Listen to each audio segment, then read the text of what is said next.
There was a crooked man, he went a crooked mile. A sweet opening song that not only name checks the film's title, but also describes our main character? Yes, please, and thank you. This is Dad Would Have Loved There Was a Crooked Man from 1970.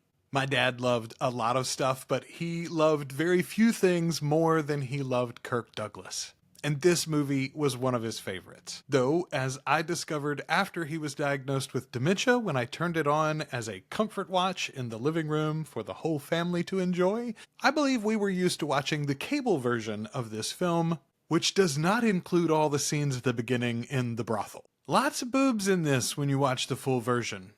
Though, come to think of it, Dad would have liked that pretty well too. But yes, Kirk Douglas was his dude.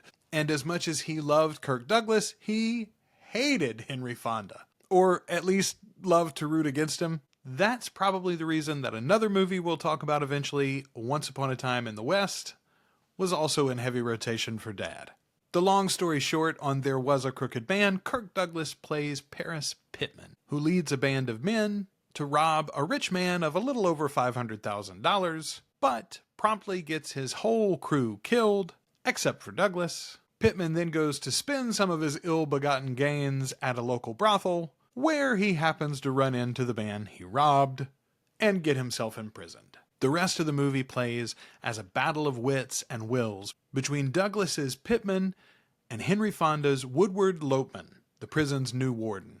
The question, of course, whether Pittman can escape or the warden can discover the location of Pittman's stolen money. My dad loved this battle of wits and the humorous lines that both of these men throw at one another throughout the film. Personally, I find this to be a pretty deep film with an anti-incarceration bent that my dad probably never noticed, and yours might not either. But it all hits home for me in a way that takes this movie from good to great, from cool to classic. Obviously, the show is the 2 stars, but the cast is not just top-heavy here. It is full of great role players like Hume Cronin, Burgess Meredith, Alan Hale Jr., and John Randolph, among others. The prison set for this is amazing too. And if you've ever seen a great prison movie, my guess is that the makers of that film were inspired by this one. The setting itself and the ensemble that setting dictates are both used perfectly. While the movie largely plays comedically, it has much more in common with Shawshank Redemption than Hogan's Heroes. Also, the time period is set in the Old West, but this is not the outlaw Josie Wales. As of this recording, There Was a Crooked Man is streaming on both the Tubi and Plex services, and you can buy it or rent it in most digital storefronts. Personally, I got mine in Apple TV. This one gets 5 stars for sure. It's one of my absolute favorites. And my guess is it might become one of yours too. Until next time, I've been Joel Sharpton, and my dad did love There Was a Crooked Man, and I bet yours will too. Subscribe to the channel to get every video, and stick around for a few more minutes to listen to our spoiler discussion. It's not really surprising when Paris double-crosses his entire crew, watching them die one by one, until he actively kills Floyd himself. We know who Paris is from the very first scenes in this film, and the movie's already told us he double-crosses his crew.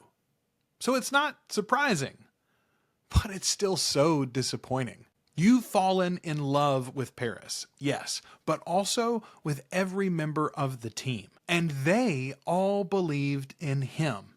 The brilliant move is that the film makes you switch sides. When Paris turns on his crew at the opening of the film, we don't care. We don't know any of those people. And that's Kirk Douglas. We know how charismatic he is. He's the star of this movie. But this crew, we do know.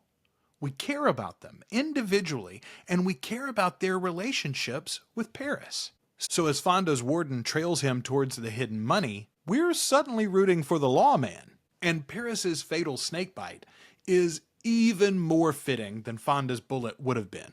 You've rooted against Fonda's Woodward Lopeman the whole movie, but we're cheering him on as he rides into Mexico and into his own happily ever after.